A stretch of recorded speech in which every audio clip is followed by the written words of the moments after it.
할렐루야. 오늘도 새날을 주신 하나님을 찬양합니다. 오늘도 말씀으로 시작하는 이 하루 말씀 충만, 은혜 충만, 성령 충만하시기를 주님의 이름으로 축원합니다. 오늘은 마태복음 7장 24절에서 29절까지의 말씀을 봉독합니다. 하나님의 말씀을 경청하시기 바랍니다. 그러므로 누구든지 나의 이 말을 듣고 행하는 자는 그 집을 반석 위에 지은 지혜로운 사람 같으리니 비가 내리고 창수가 나고 바람이 불어 그 집에 부딪히되 무너지지 아니하나니 이는 주추를 반석 위에 놓은 까닭이요 나의 이 말을 듣고 행하지 아니하는 자는 그 집을 모래 위에 지은 어리석은 사람 같으리니 비가 내리고 창수가 나고 바람이 불어 그 집이 부딪힘에 무너져 그 무너짐이 심하니라. 예수께서 이 말씀을 마치심에 무리들이 그의 가르치심에 놀라니 이는 그 가르치시는 것이 권위 있는 자와 같고 그들의 서기관들과 같지 아니함 일러라. 아멘. 오늘도 이 말씀을 통해 우리에게 주시는 하나님의 음성을 듣게 되기를 바랍니다. 마태복음 5장부터 시작되는 산상수훈의 말씀 7장까지가 마무리가 되는데요. 그 공통된 핵심적 주제는 하나님의 백성으로서 우리는 어떻게 살아야 할 것인가 라고 하는 것입니다.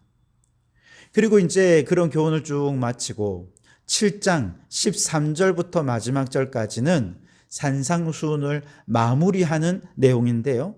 바로 이 마무리 부분에서 가장 많이 등장하는 한 단어를 꼽으라면 헬라어로 포이에오라는 단어입니다. 포이에오라고 하는 이 단어는 행하다라는 뜻을 가지고 있는데요. 13절부터 29절까지 무려 9번이나 이 단어가 등장을 합니다. 다시 말해서 산상수훈의 마지막에서 강조하고 있는 것이 무엇이라는 겁니까? 행위라는 것이죠. 행함을 강조하고 있습니다.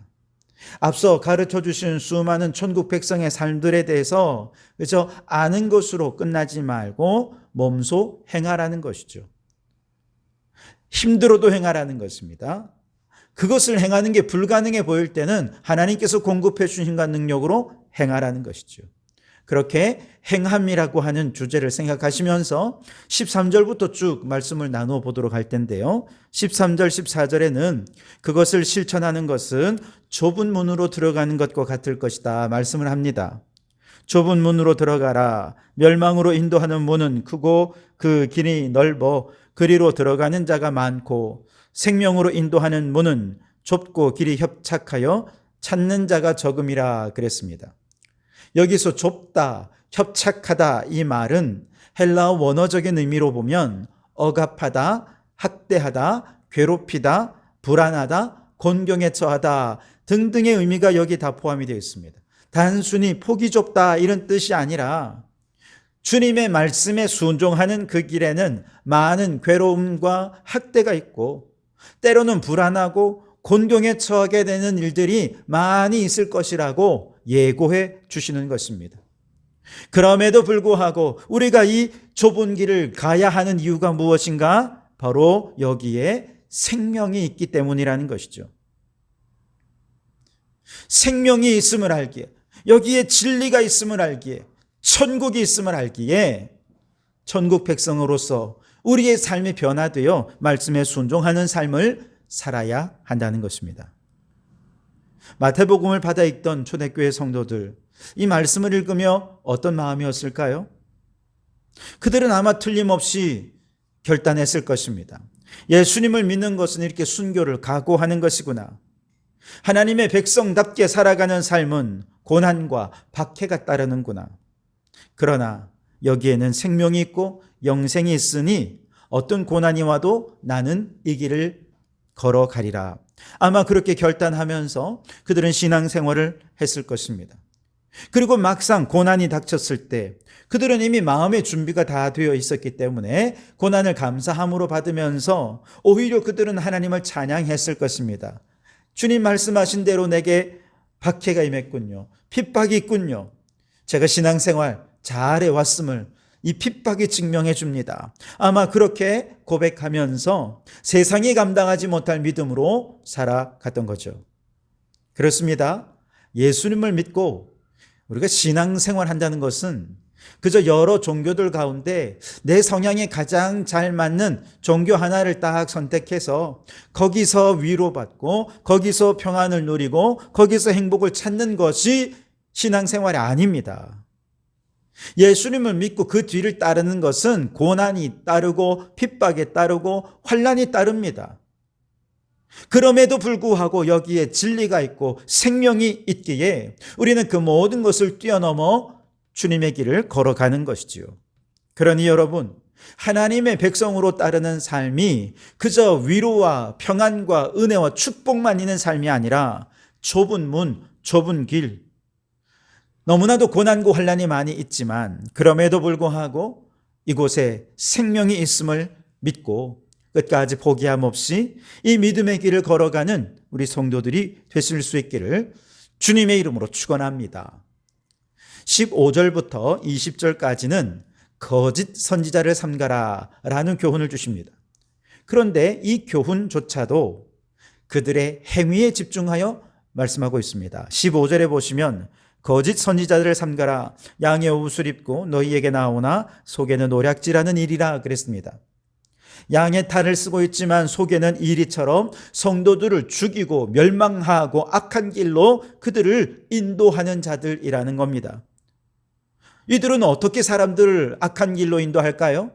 그들은 말과 행위가 일치되지 않는 사람들입니다. 예수님의 가르침을 알지만 가르침에 순종하지 않아요. 그럼에도 불구하고 이들에게는 카리스마가 있고 능력이 있는 사람들입니다. 그들의 능력과 은사와 카리스마로 사람들을 매혹하고 미혹해서 성도들이 그들을 따르게 만드는 것이죠. 성도들이 그들을 뒤따라갔습니다. 눈에 보이는 화려한 능력을 따라갔는데 알고 보니 카리스마적인 능력 이면에 알고 보니 그들이 나쁜 나무예요. 그들의 성품과 그들의 삶에 맺는 것은 말과 행위가 일치되지 않는 나쁜 열매들밖에 없다는 것을 뒤늦게 알게 됐죠. 결국 이들을 따르는 성도들은 어떻게 됩니까? 아름다운 열매를 맺지 못하고 아름다운 열매를 맺지 못하는 결과는 어떻게 됩니까? 19절에 나무마다 찍혀 불에 던져지느니라. 심판의 대상이 되고 만다는 것이죠. 이것을 좁은 문과 연관을 시켜 생각해 보자면 거짓 선지자들의 미혹에 빠져 저들을 따른 많은 사람들은 좁은 문, 생명의 길을 벗어나서 어디로 갑니까? 넓은 문으로 갑니다. 그러나 거기는 멸망이 있게 되는 것이죠. 양의 탈을 쓴 일이 저 거짓 선지자들의 삶의 열매들, 여러분 잘 분별하십시오. 그들은 틀림없이 주님의 말씀에 순종하지 않습니다. 말하는 것과 행동하는 것이 일치되지 않을 것입니다. 그러니 그들의 말과 능력에 현혹되지 마시고 잘 분별하셔서 거짓 선지자들을 삼가 멀리하는 우리 성도들이 되실 수 있기를 바랍니다. 21절에서 23절에서는 누가 천국에 들어가느냐라고 하는 주제의 말씀입니다. 이것도 역시 말이 아니라 행하는 자가 열쇠를 쥐고 있습니다. 21절에 나더러 주여 주여 하는 자마다 다 천국에 들어갈 것이 아니요 다만 하늘에 계신 내 아버지의 뜻대로 행하는 자라야 들어가리라. 아버지의 뜻대로 행하는 자가 천국에 들어갈 수 있다. 여러분, 이 이야기는 인간의 행위가 공로가 되어 천국에 들어가는 열쇠가 된다, 그런 얘기가 결코 아닙니다. 앞서 마태복음 5장 20절에 보시면 예수님께서 그렇게 말씀하십니다. 내가 너희에게 이르노니 너희 의가 서기관과 바리새인보다 더 낫지 못하면 결단코 천국에 들어가지 못하리라, 그렇게 말씀하셨어요. 그렇다면 서기관과 바리새인들의 의는 어떤 것일까요? 그들은 모세의 율법을 소유했다라고 하는 것이 그들의 의가 됩니다. 그들은 하나님이 구원하시기로 택한 백성이기 때문에 그 백성들에게 율법을 주셨고 그들이 율법을 소유했다는 것은 당연히 천국 백성이 될 것이라는 그런 믿음이 그들에게 있었던 것이죠. 하지만 예수님께서는요, 말씀을 소유하는 것만으로는 결코 천국에 들어갈 수 없다는 거예요. 주신 말씀대로 아버지의 뜻대로 실천하고 순종하는 바로 이 의는 바리새인이나 서기관들이 갖지 못한 그들보다 더 나은 의가 되어서 바로 순종하는 자가 천국에 들어갈 수 있노라 말씀하신 것입니다.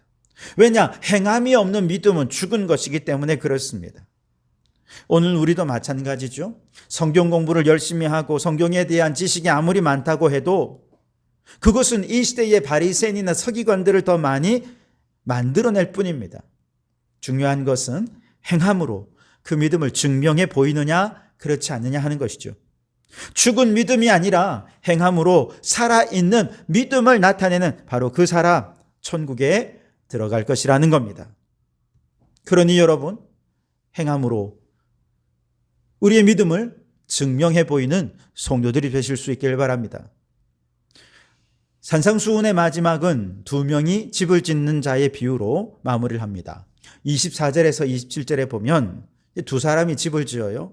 한 사람은 반석 위에 집을 짓고 다른 사람은 모래 위에 집을 짓죠.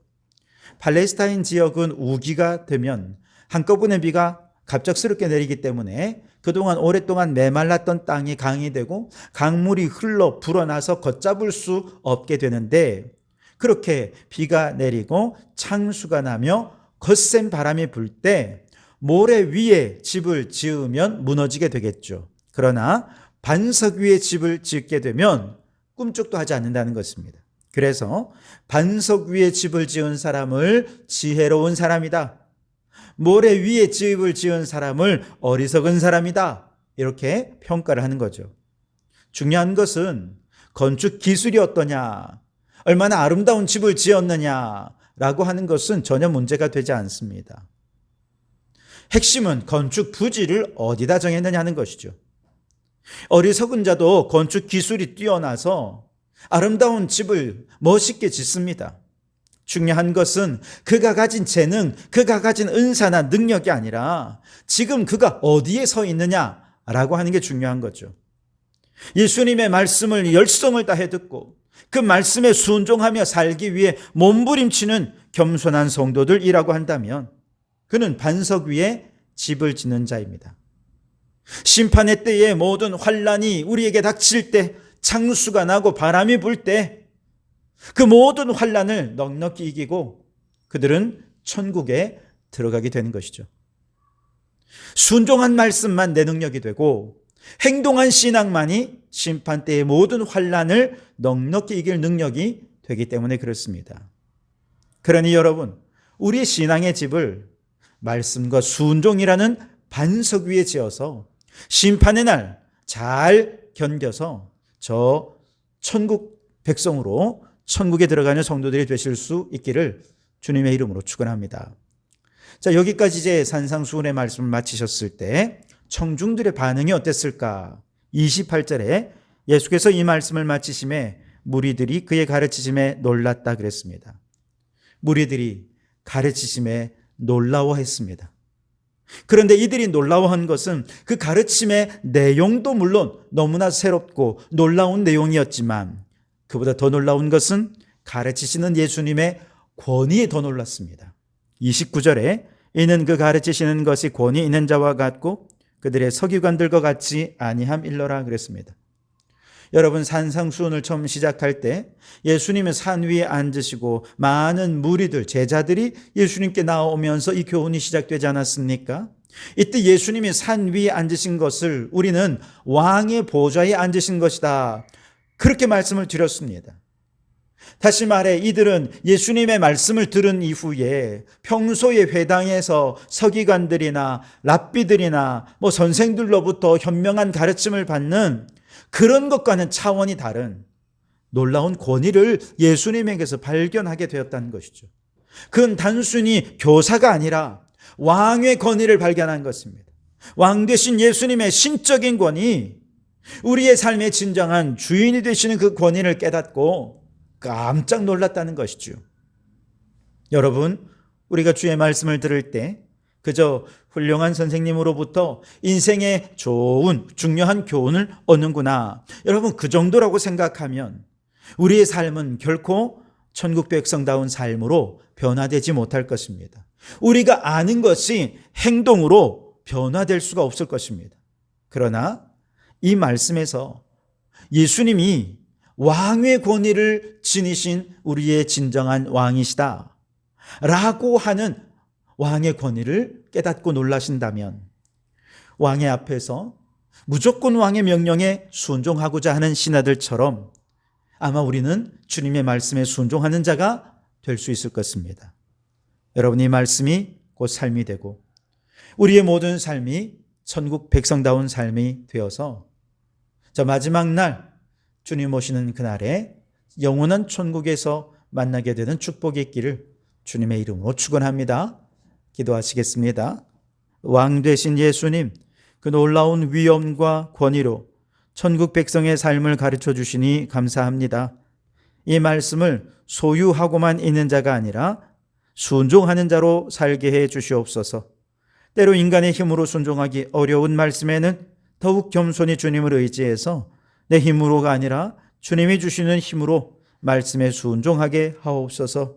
그리하여 이 땅에서 천국 백성답게 살다가 주님 부르시는 날 저 영원한 천국에 들어가게 해 주시옵소서. 예수님 이름으로 기도하옵나이다. 아멘.